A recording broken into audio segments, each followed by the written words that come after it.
আমাৰ উত্তৰ পূৰ্বৰ যিসকল লোক বাস কৰে তেওঁলোকৰ এখন ভাৰতীয় জনতা পাৰ্টীৰ কাৰ্যালয়ত অনুষ্ঠিত হৈছিলে।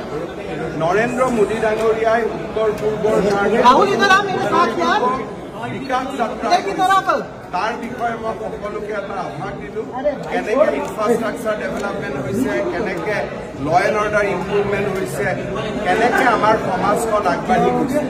আৰু মই বিশ্বাস কৰোঁ যে উত্তৰ পূৰ্বৰ লোকসকলে য'তেই আছে ভাৰতৰ যি স্থানতে আছে নৰেন্দ্ৰ মোদী ডাঙৰীয়াক সমৰ্থন। মই দিনটো কৈ আছোঁ ইয়াত এইটোৱে মই কওঁ যে এজন মানুহ যেতিয়া জেলৰ পৰা ওলাই আহে 60 দিন থকাৰ পিছত প্ৰথম 2-3টা দিন তেওঁ কি কয় বহুত গুৰুত্ব দিব নালাগে।